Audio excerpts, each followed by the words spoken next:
He said that when he was growing up and his grandfather was in the house, had come from India and staying in the house that he was growing up in with his parents, that his grandfather came and kept a packed suitcase at the door.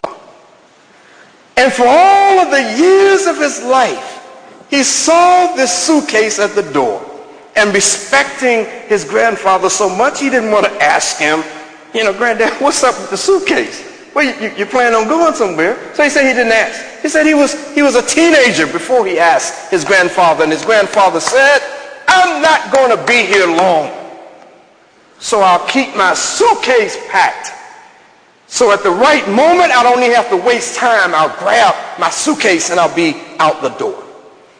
Most of us, as we have raised our hand, have no intention of leaving this nation. This is it. Regardless of where we've come from, this is it.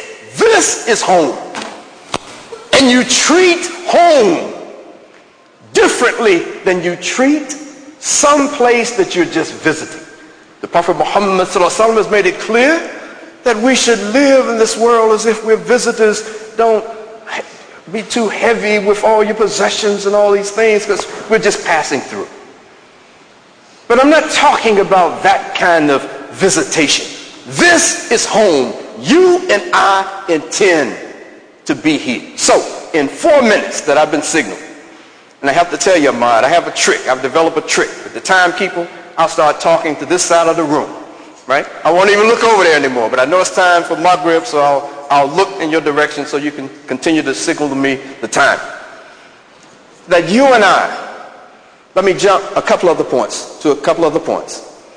That after September the 11th in 2001, it is my humble belief that the necessity of the moment for Muslims in the United States changed within an hour.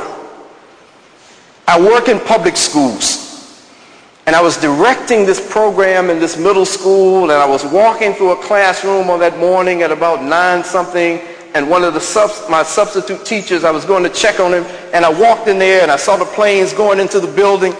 I thought the man was watching a movie. So I began to say, man, what's going on? Come on, man, you know, don't do this. And he told me what it was, and I sat down and found out what was going on. Within 1 hour, the necessity of the moment for Muslims in this country changed. Let me give you 1 or 2 quick examples. Right in the area where I live in Winston-Salem, there were Muslims in the Triad area of North Carolina within weeks, within months of September the 11th, 2001, picking up the telephone, calling Homeland Security on Muslim brothers and Muslim sisters that they had disagreements with. People were calling, you had an argument, a disagreement with the Imam. So let me call Homeland Security and tell them that Imam is a terrorist. Come and pick him up. Take him away. This had never happened in my 37 years of practicing Islam in this country. So there's so many things that the necessity of the moment changed for Muslims.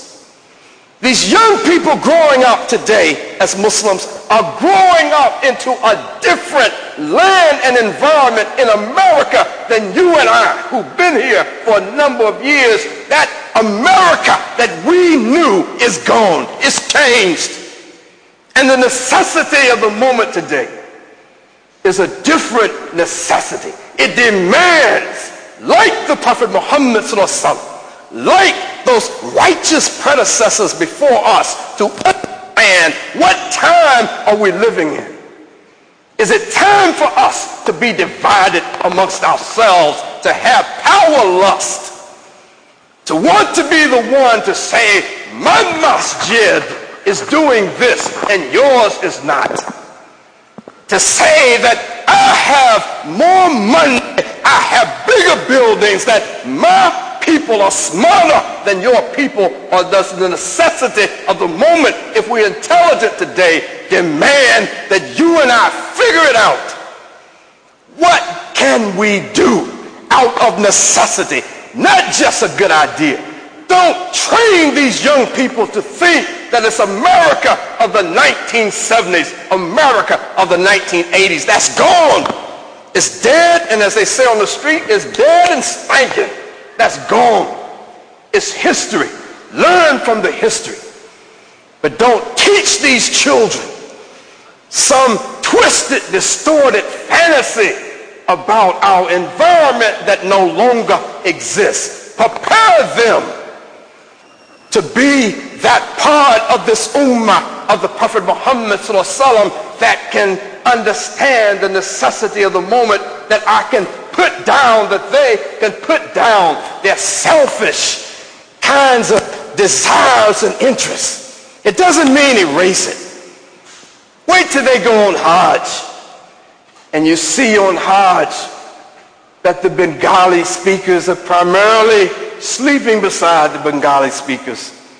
The Arabic speakers are primarily sleeping beside them. The English speakers are sleeping beside each other. They're interacting with one another, but it does not negate the fact that this is an ummah that is rooted in the necessity of the moment. We do what has to be done to advance the cause of Islam. Help teach our children this.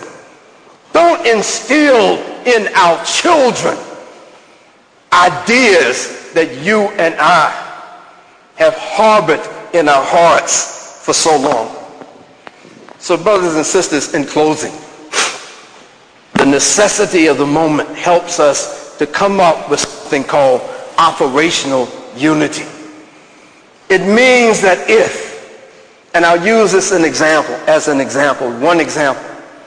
It means that if the masjid that I am a part of recognizes that this country has an elephant standing in the middle of the living room and doesn't want to recognize the elephant, that racial discrimination is a gigantic elephant that is standing in the middle of the living room of America, the presidential candidate that many of us support. I submit that people love Obama, Barack Hussein Obama, who are not of the same race or ethnicity of him. Why? Because he makes us feel good by saying we're not going to discuss this nasty, pernicious, wicked thing called racism in America.